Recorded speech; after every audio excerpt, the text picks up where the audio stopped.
Hello, everyone. I guess it's about time to start this fireside chat with the one and only Diana Daou.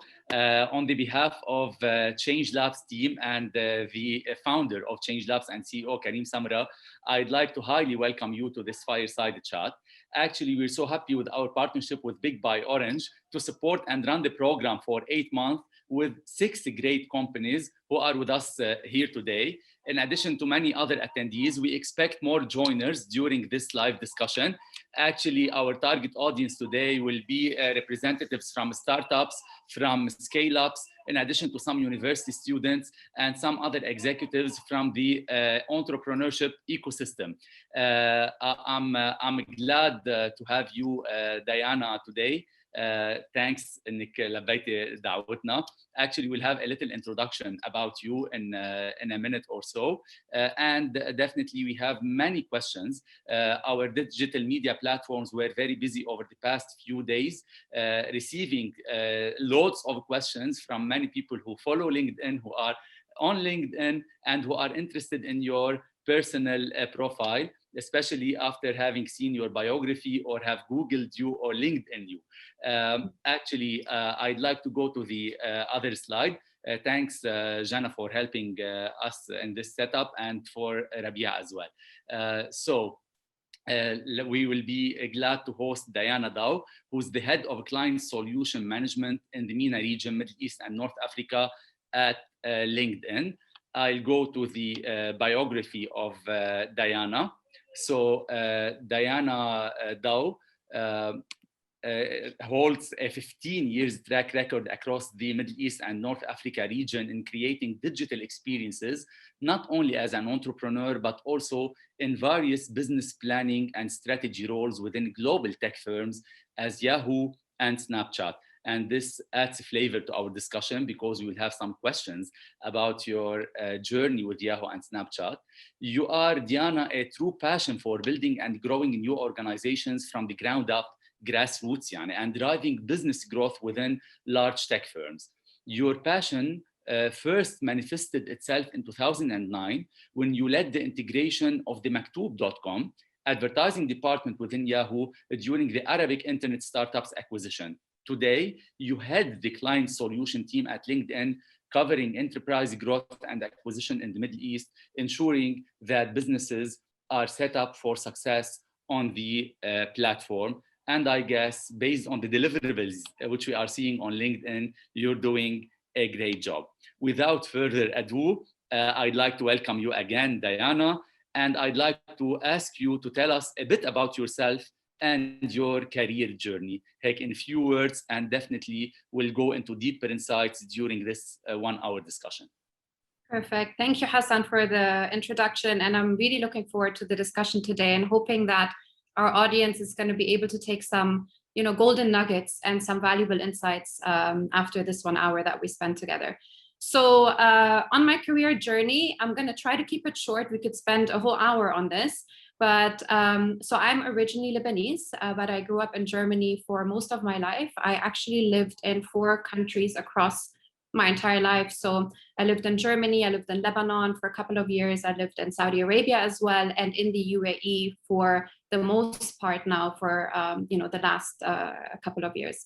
On me, I'm a mom of 2, very proud mom of 2 boys and a working mom. And in my role today, so I had the client solutions team for Middle East and North Africa.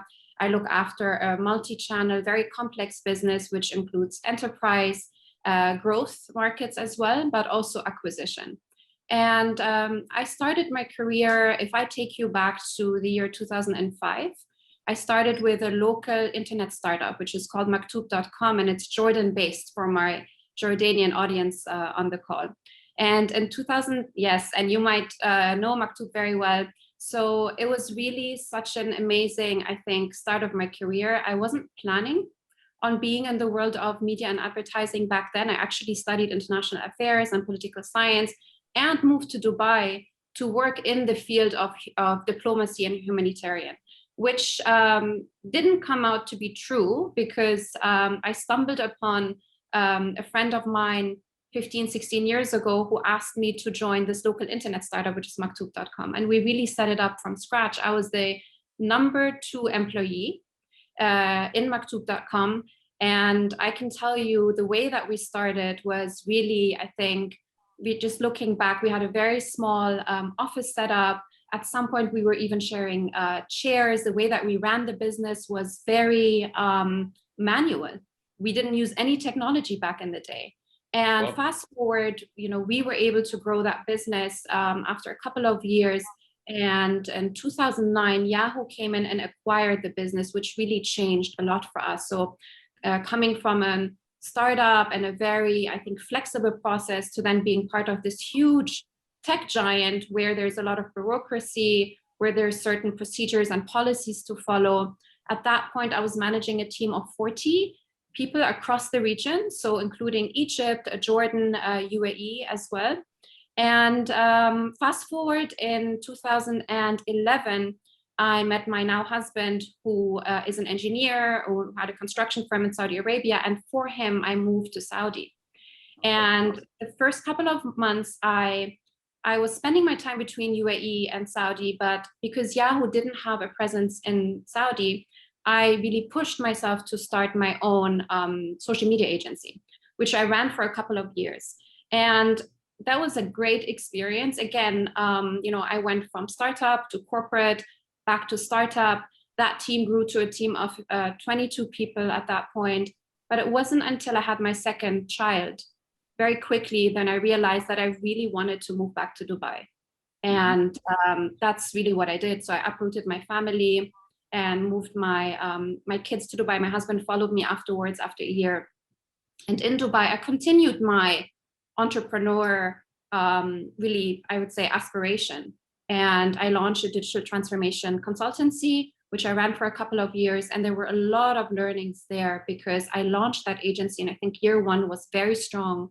We were able to onboard a lot of multinational and local clients. So we're talking about Alpha Destination Management, L'Oreal, Unilever, T-Com.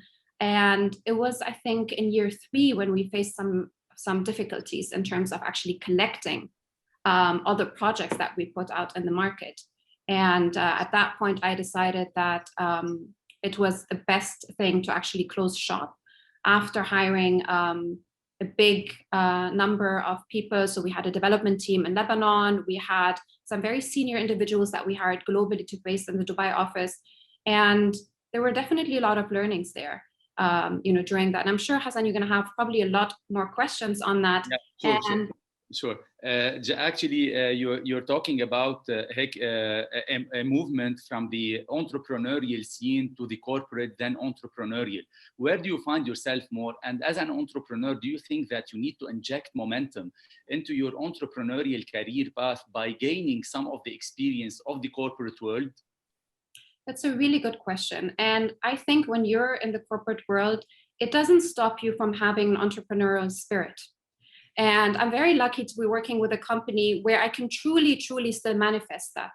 We're in Middle East and North Africa. I report to the UK office. And within that entire ecosystem, I can still very much manage this business. And there's a lot of autonomy in being able to do that, which is very similar to being an entrepreneur. Where I see myself today is definitely in corporate personally, but I'm very lucky that I can marry those two together, that entrepreneurial spirit, being able to drive growth for the entire, LinkedIn MENA marketing solutions business, and with a lot of independence and a lot of trust from our leadership team. Definitely, it's very challenging actually to strike this balance and to avoid the conflict of interest between what you're doing in your own capacity as an entrepreneur and with the requirements of your career at LinkedIn. So striking this balance is a bit challenging. Do you agree with me? Yeah, that's for sure. But I think it's all about staying focused and really knowing, what your priorities are, and just driving those priorities forward and trying not to be disrupted by all of the additional noise that comes with the responsibility. Exactly. Actually, this brings me takes me to the next question, which is, what would you say are the key ingredients of your success? I guess myself and the other attendees are extracting some of the key ingredients or the independent variables which are contributing to the formula of success that you have witnessed so far. But if you can put them in a little recipe format, what are these key ingredients? You know, Hassan, I would say that I haven't changed as a person in terms of my core values. So if I go back 15 years ago, I think it was always very important to me to show up in a certain way, right? To really define what my professional brand is going to be very early on in my career. Obviously, we all evolve as individuals and as professionals, but it was always about dedication and really facilitating that stakeholder management is very important, surrounding yourself with the people that are part of your success and really showing up and being that person that is very reliable. And if there's something that you cannot do, and I think that's probably one of my biggest advice that I also give to my team, is that don't stop at your limiting beliefs of yourself, right?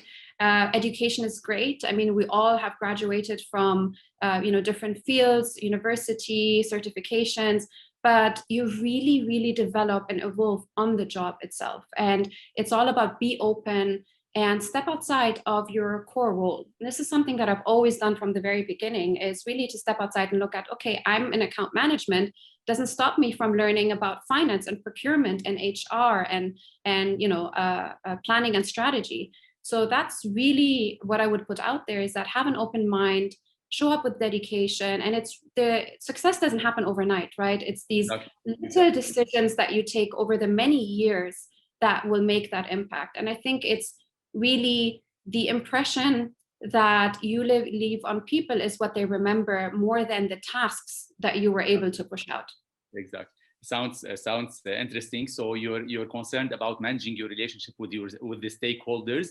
Another ingredient for success maybe is the work-life balance, which you were able to strike, and striking the balance between your entrepreneurial career and your corporate career. In addition to this cross-functionality aspect, which is maybe required today more than any other point of time to keep the agility, which is a sought after trait. In addition to the personal branding, which we as recipients of Diana Daou can see that you've worked on your brand image very well. What advice would you give to everyone at the beginning of their careers, if you'd like to go 15 years back?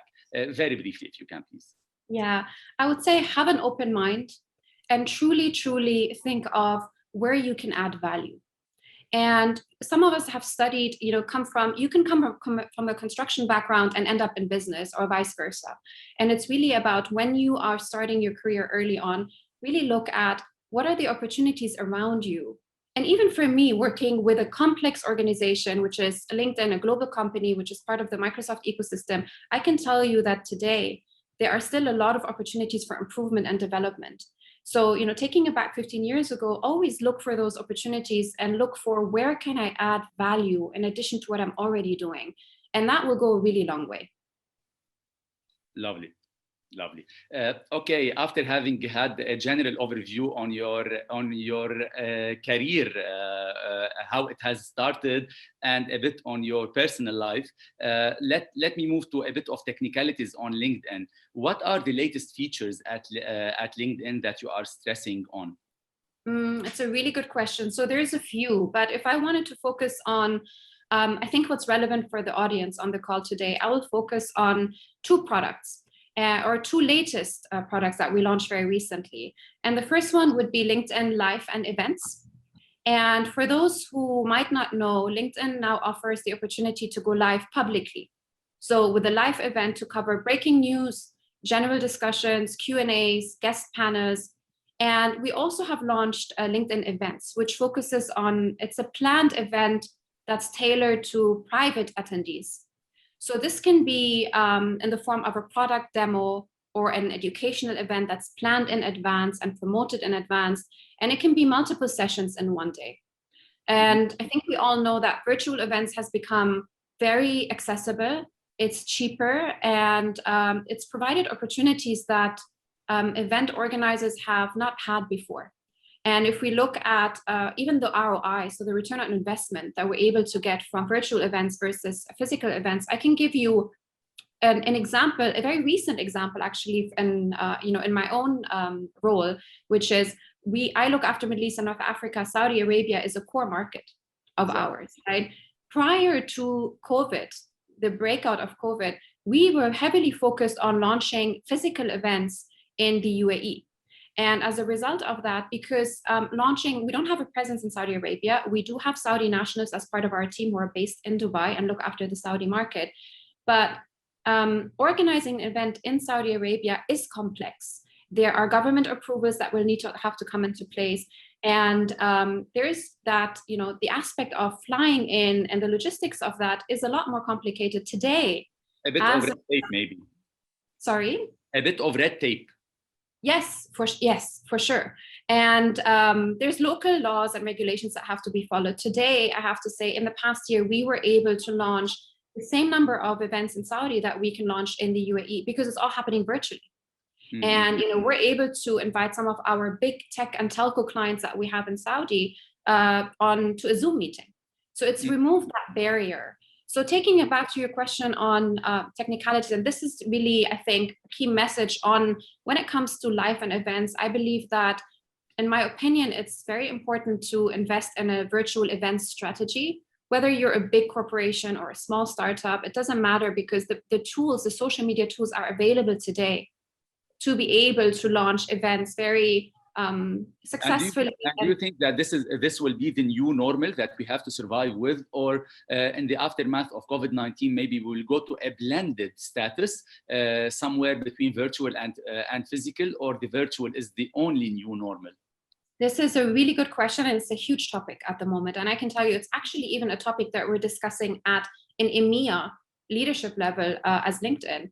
And from what we see and what we're hearing from some of our, I would say, bigger tech customers, I'm talking about IBM and Microsoft and the likes, who rely heavily on physical events, have in the past. For the time being, it is going to be virtual. And I believe we're going to be seeing a hybrid model in the future. And I don't think that virtual will ever go away, because it is effective. And it is effective, actually, with those who were resisting this change, just for the sake of resisting change. They have seen that it is effective, but actually we'd like the human touch to stay there. That's why maybe a hybrid thing would be the ideal scenario, as you're saying. No? Absolutely, yes. Mm-hmm. And it obviously depends also on the type of event, right? If there's any product placements that actually need to be sort of touched physically, then it makes sense to have that hybrid strategy in place. Exactly. Yeah. Do you want to add briefly to this question before I move to other questions?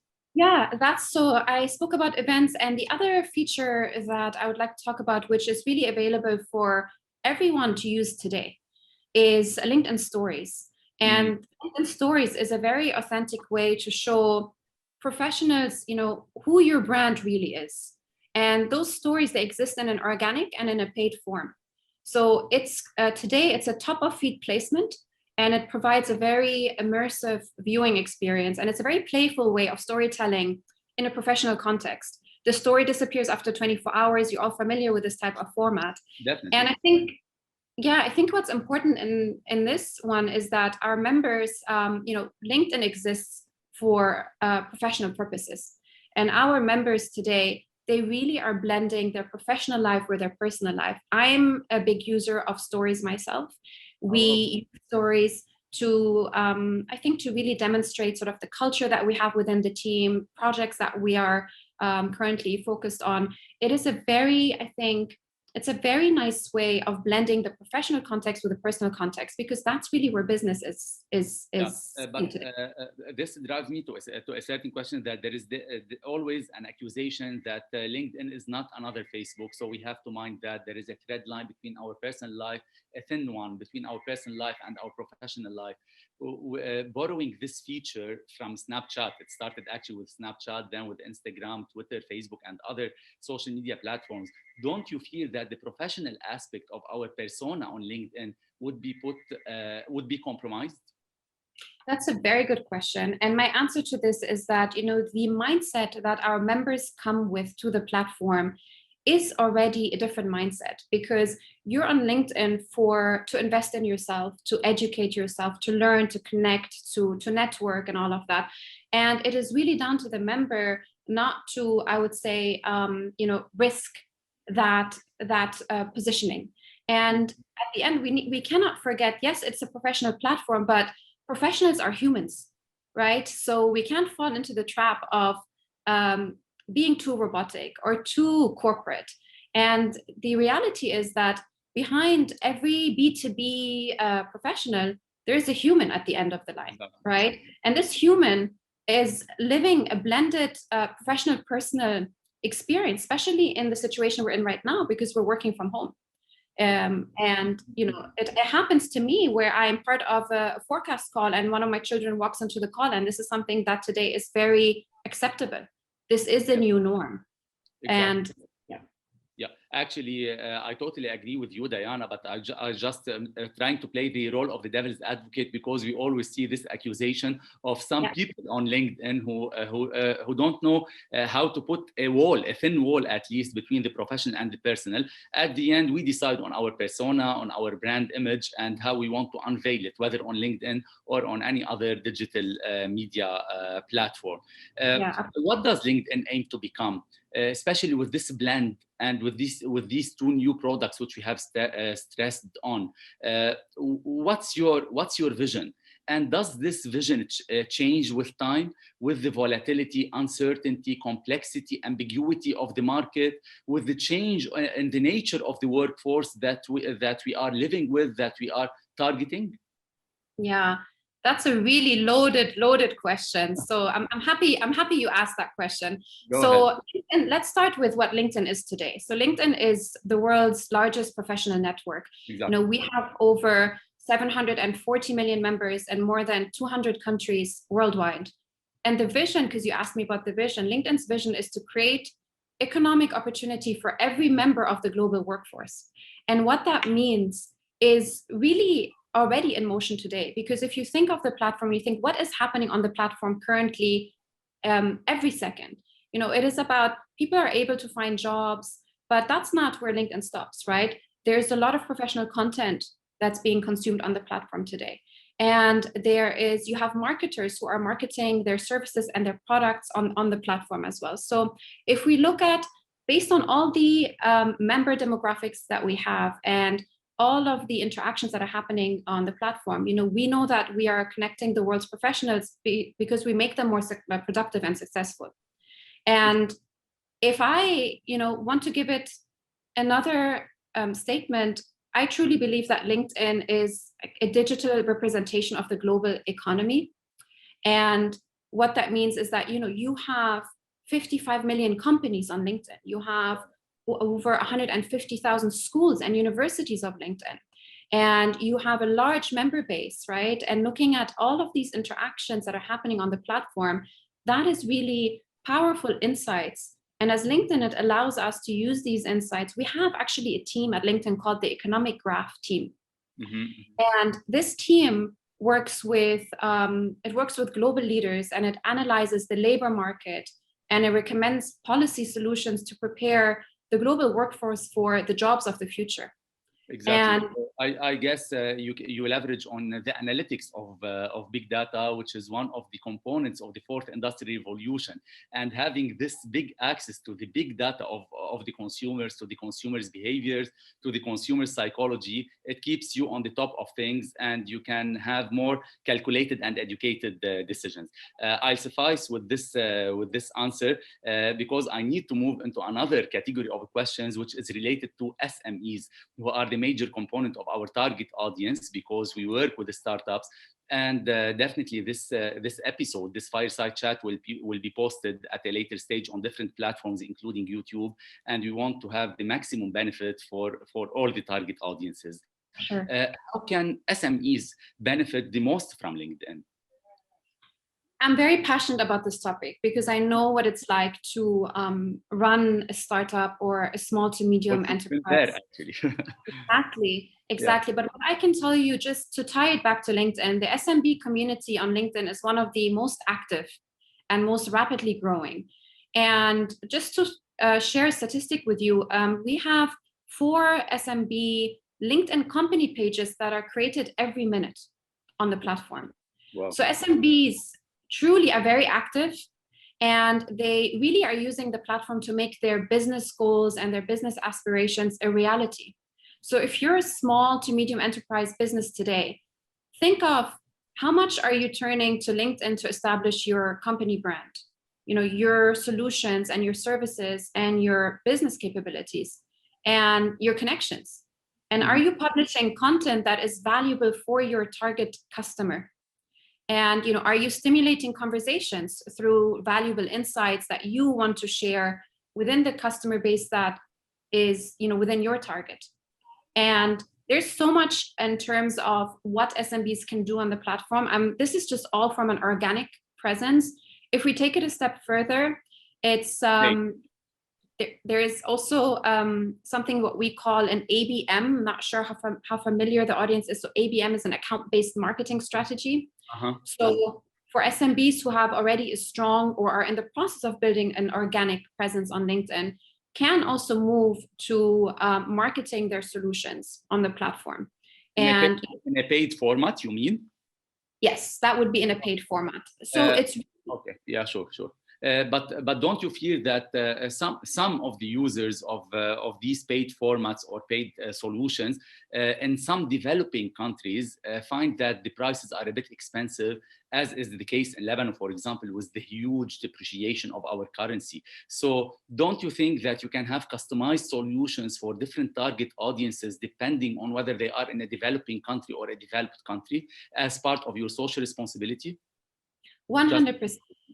100%. And that's why I mentioned organic presence is very important. There's so much that can be achieved just through organic presence. And what I mean by organic is that it is purely, LinkedIn is a tool that's available with a lot of solutions that are not paid, right? Exactly. That will still allow you to have a strong presence. I mean, having connections, publishing content, reaching out, being part of conversations and groups, and even tapping into analytics is all available on the platform today. These are all very powerful tools that are available on the platform today that SMBs can already benefit from. Okay. So it's really about, I think the bottom line here is about as an SMB, assess your current presence and activity on the platform and really look at, am I using this professional platform with everything that it has to offer? So the startup founder has to dig a bit deeper into the algorithm of LinkedIn and know how to reach out to new clients, to new partners, and to investors on LinkedIn. Have you witnessed certain success stories? Can you provide some examples on how SMEs can get these new clients, partners, or investors? Yeah, so if I share a bit more statistics on this, so I'm not sure whether anyone is aware of this, but today we know that 1/3 of financial advisors and investors are using social media as their primary source of financial information outside of the news media. And there was a study that was conducted, and we know that 84% of these specifically use LinkedIn, placing LinkedIn as ahead of even Wall Street Journal, Bloomberg, and Financial Times for gathering insights and information. Mm-hmm. So as a result of this, the investing landscape is shifting. And we have seen SMBs be very successful organically through posting white papers, articles, newsletters, images, or infographics. These are all popular formats that can attract a lot of attention. Because the assumption here is that SMBs have a lot of valuable information to share.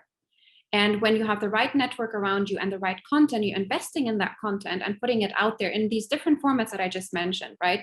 Video as well, podcast, all of this is organically available for SMBs to leverage today. And this is definitely, my recommendation here is that this is something to take advantage of to be able to stand out and reach the right sort of, whether it's investors or financial advisors or anyone else that is an important stakeholder, can, you can attract that type of audience by putting this information out there. But definitely, you will have a privilege, or you will have a cutting edge when you are being able to pay this advantage, which many people are not endowed with yet, due to certain problems in their countries. Sorry, and I'm raising this example because it's a concern for many Lebanese. Akid, our target audience nowadays is the Middle East and North Africa, but it is a concern which I received on LinkedIn and on Instagram to address it to you. Based on your experience, how do you land a client, and how long does it take? So that's a good question, and I don't think that there is a one size fits all or one formula here. And it really depends on your business and your target audience, the industry that you operate in. But if I want to try to break it down, I think there's a couple of guiding principles that I can definitely share. It's really about researching first and foremost, right? So if you have a target list of clients or customers or even investors that you're interested in, research everything about this customer base and really try to identify the gap.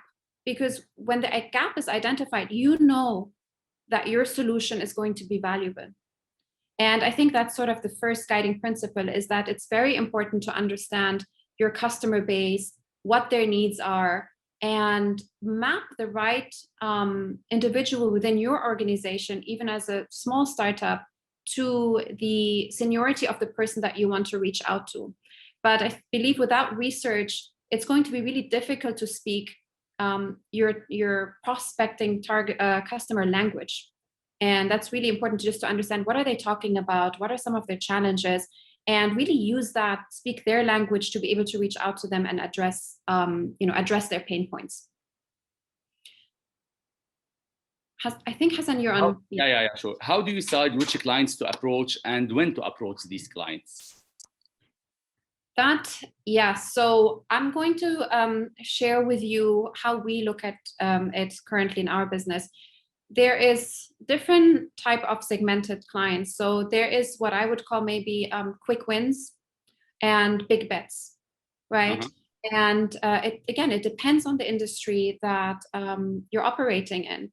But when we talk about big bets, we talk about clients that are strategic to the business and that could lead to long-term growth. And those types of customers or clients take longer to activate and nurture.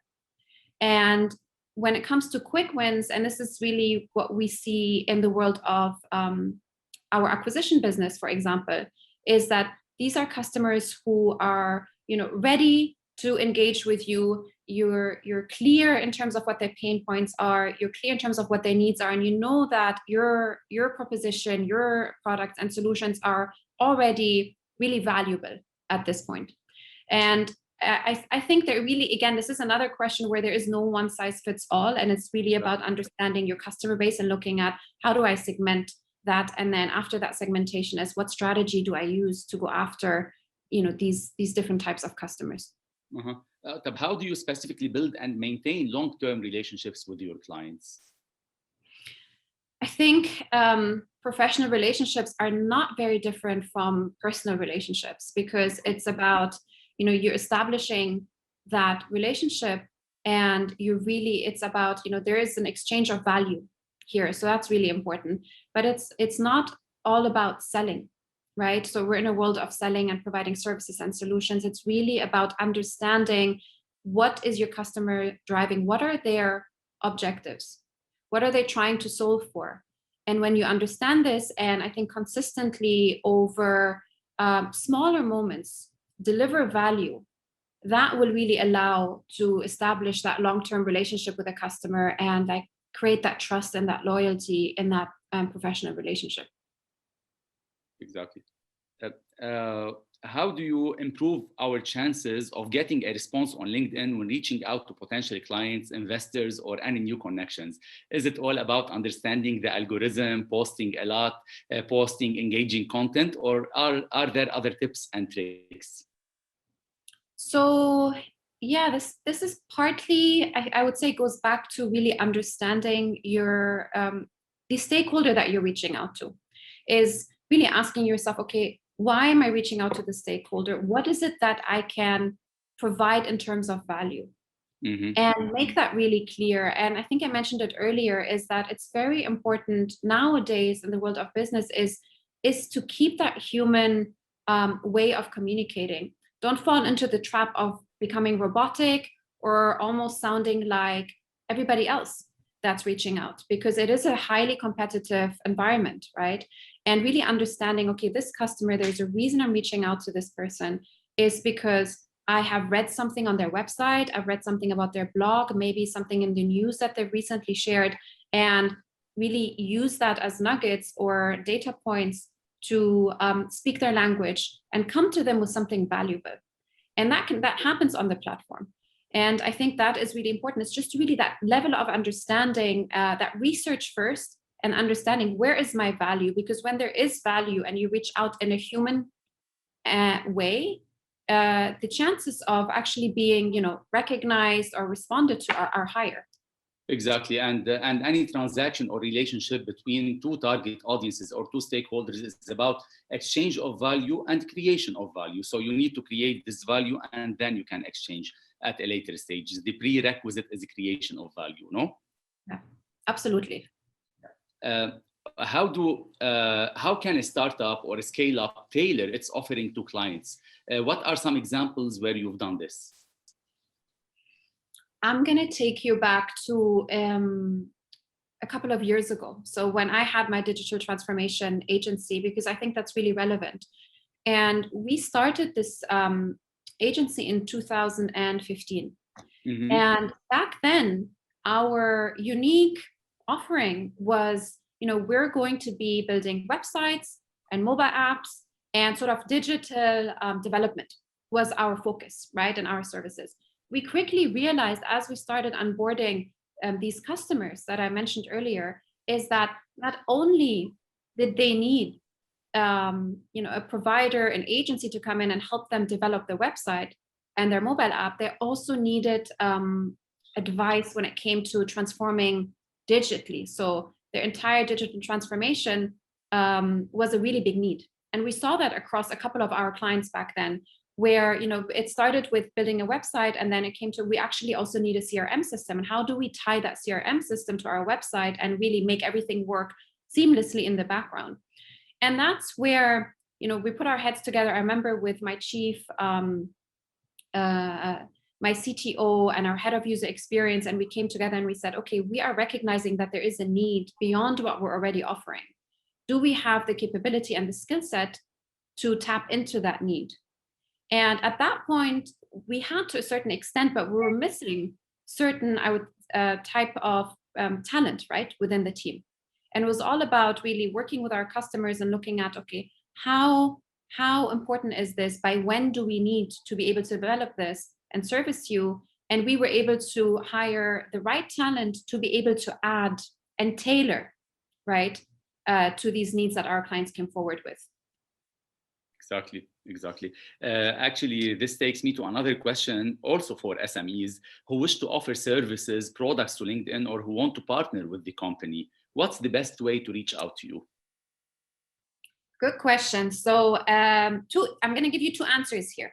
Yeah. So if it's about anything that's related to hiring solutions or talent solutions, I'm happy to put anyone, and we can do it maybe through you, Hassan, or Pamela.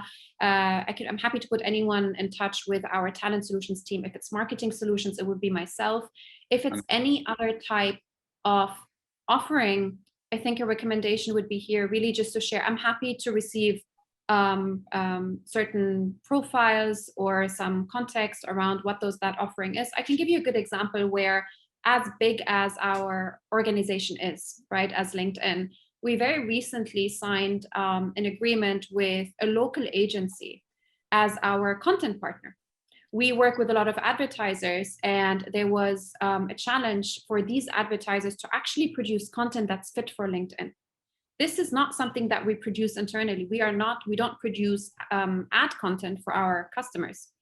But so we were able, there was a need and there was a gap, and we were able to partner with a local agency, content agency, to be able to be LinkedIn's content partner in the region. So I think it really depends on what the offering and the solution is, but I'm very happy to facilitate this if anything comes through after the call.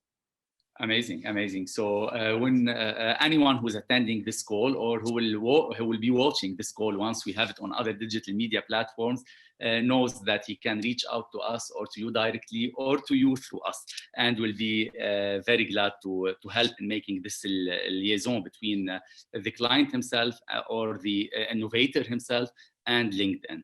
Let me ask an employment question for job seekers. How can we up-level our profiles? Any algorithm to be aware of? Yeah, so I would start at, look, if you are a job seeker today, look at your profile today and really assess whether your profile tells your story. And if you are a young student fresh out of university or in your early career, it really doesn't matter. But does your profile tell your story? How much does your profile tell recruiters, right, or hiring managers about you today?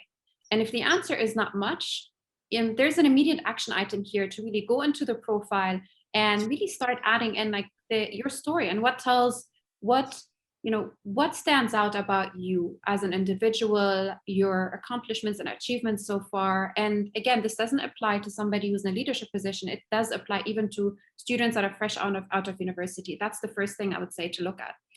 But also, after you've established sort of a stronger profile presence, is to be active on LinkedIn. Our recommendation is to be active at least 3 times a week. And with that activity, one thing worth sharing is that the less active you are, the lower your name will show up in search listings when it comes to recruiters, right? So, looking for the right talent. What is less than 3 is considered low in terms of engagement or in terms of activity, and what is considered high? Because having myself having a LinkedIn profile maybe since LinkedIn started, I see that many people are being very salesy on LinkedIn, very salesy, and their approach is not doesn't contribute to the brand image that many of us might aim at having. Yet they have a lot of engagement, lots of comments, lots of likes. But if you want to make a deep assessment of their profiles, they are not that qualified, but they are salesy. How to strike the balance between being active on LinkedIn but not being overactive? Yeah. So, I obviously I'm a LinkedIn employee, right? And I look after the Middle East market, and I personally don't post that often in the week.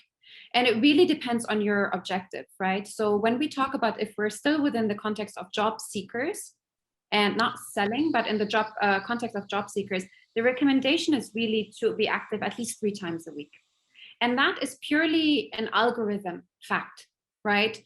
Because you want to make sure that the algorithm will push you higher in the search results when a recruiter is actually looking for somebody with your qualifications.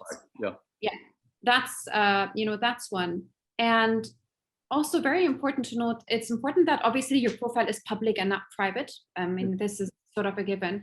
And the recommendation here is not to stop at at just keywords.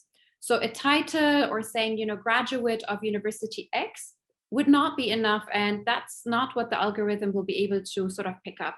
It is about more keywords, relevant keywords, elaborating on your job title and your technical qualifications. So not to stop at just the name and the title, but also elaborate on any experiences. If you're fresh grad out of university, also mention sort of, what you studied, your passion about the field of study. It's really about telling your story in a professional context. And these keywords and hashtags are important because that's what the algorithm picks up to be able to bring, your profile to the surface. Yep. I'd like to seize the opportunity to ask all the attendees to type their questions in the chat box. And some of the questions that I'm asking you, Diana, were from some of our followers on different digital media platforms. So not all the questions are ours at Changelabs.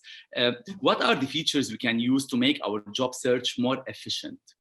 So when it comes to job search, you can either search for a job using the search field on top of the LinkedIn homepage, which I think most of our audience might be familiar with, or you can directly access the jobs page where you can search and apply for jobs.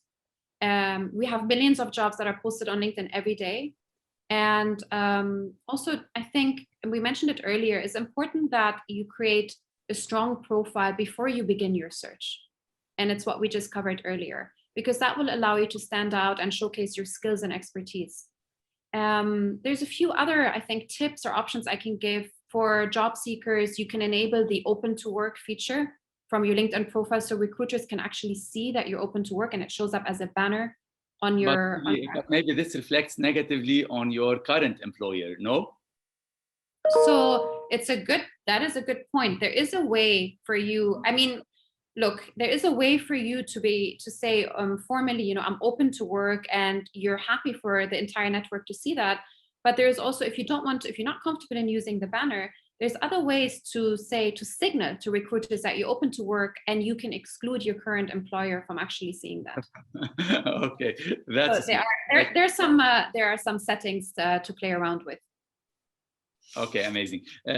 Why the number of connections appears to be always 500 plus, not the accurate or the precise number of connections that we have? I'm really not sure in that case, because I haven't come across an example where it's actually not correct. So that would be interesting to look at. It can also be, if you go into your privacy settings and you look at, how often are you keeping your connections, up to date? Are the connections that you have within, and I do this, by the way, myself, because obviously I get added a lot, on the platform, is really to sort of frequently look at refreshing my connections, which of these are active and not active, which of these are actually, sort of make sense for you to have in your network. And this is a recommendation that it's part of some of the technical tips that I gave earlier, is really on a monthly basis, whenever, there is the luxury of time to do that, to refresh those connections, and also look at, okay, where else can I possibly, be more active, whether it's groups, conversations, or even following other thought leaders on the platform. It's a very dynamic platform, and it's changing all the time. So I think the focus is less on the number of connections, but more the value of the activity that you're driving for yourself on the platform. Amazing. Diana, do you accept everyone on LinkedIn? I don't. That's we said we're unfiltered today. It's really, I'm very open to broadening my network and my connections. But I think because I worked with LinkedIn, you can imagine the number of requests that I receive. It's really in large volume. So I don't do this on a daily, I don't have the time to look at it on a daily basis, but I do probably once a quarter go through a refresh and look at, okay, does it make sense? Can I actually be valuable to this person? Is this person proactively asking for any assistance? That I'm super happy to come in, because it's all about, like I said, creating that economic opportunity for the person. But if it's a matter of a random ad without any context or any sort of mutual mutual ground, then the answer is no. Wow, now we know the eligibility criteria to be connected to you, Diana. I'm already connected, so guys, see what to do so that you are eligible to be connected to Diana Daou. Another question, Diana, how can you describe your relationship with the other major digital media platforms as Facebook, as Instagram, as maybe TikTok, or TikTok is working now on the educational content to change their branding. They are investing a lot in the region through their UAE headquarters. Do you work on exchange of information, exchange of data? Is there a coalition between you guys to guarantee that you're all operating on an equal level playing field, or the rivalry is beyond that? Yeah, it's a good question, actually. So my answer is twofold. So I believe every social platform has its benefits and its value, and it exists for a reason, right? And it's really about, from a LinkedIn perspective, because our focus is very much on professional and on B2B side, we don't really compete in many areas of the business. You would never see, I'll give you an example, right? You know that FMCG, so fast moving consumer goods, are very active advertisers on most of the other social platforms, not on LinkedIn, you would never see, for example, a McDonald's ad, for example, on our platform. So what I'm saying here is that it is really not about rivalry. There's actually many areas where we benefit from coming together. I have a very recent example where I'm working very closely with the United Nations women in the UAE who've recently entered from New York, and they are founding a beautiful initiative.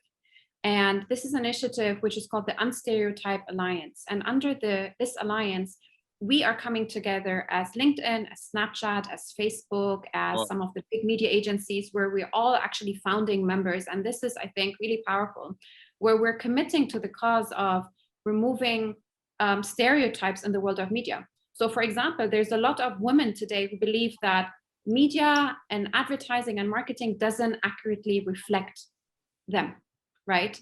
And some women are still being depicted in sort of in a false manner. And I think it's really powerful to say from that perspective, like we all play an important role as, platforms, tech platforms. And that's where we can come together and work towards one common goal. And I think this is a really nice initiative that's just recently launched. This is in collaboration with UN Women in the UAE, yeah? Correct. Yeah, we'll spread this message to UN Women in Lebanon who are active in terms of target gender equality principles and the women empowerment principles as well. Maybe they can reach out to you to take part of this coalition as you've just described it. That would be great, yeah. Yeah. Can you give a few final words to all the participants in this call today? I didn't realize we're already at time, so we actually very That's great. All right, a couple of I'll just go back really to keep it simple. Is that really think of, because we're speaking in the context of LinkedIn and a professional brand, really think of what professional brand do you want to identify for yourself, and what do you want to do to be able to live by this brand every day, and it has to come naturally to you. And be open and dedicated and really show up in a way where you're the person, or you're the SMB or the startup or the fresh grad that's just about to start a job that is reliable and that is really eager sort of to make a path for yourself. And I think it's all about a mindset to be able to get there. Amazing.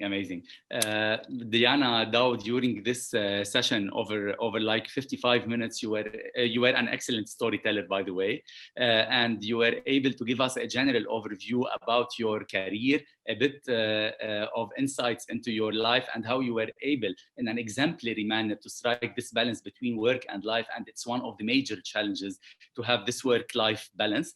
Then you worked us through some technicalities of LinkedIn, which we are all eager about knowing and getting deeper insights about.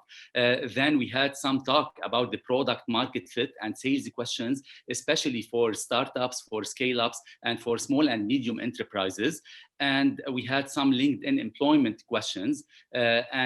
All these questions have shed light on some challenges, especially that our market and the workforce is changing very rapidly.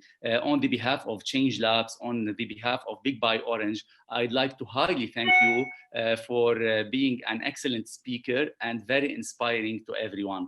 Thanks a lot, and it's our pleasure, and we look forward for future talks and to tighten this relation more in the coming future. Thank you. For sure, absolutely my pleasure. Thanks for having me today, Hassan, and everyone. It's our utmost pleasure. Thanks a lot. Speak soon. Bye-bye.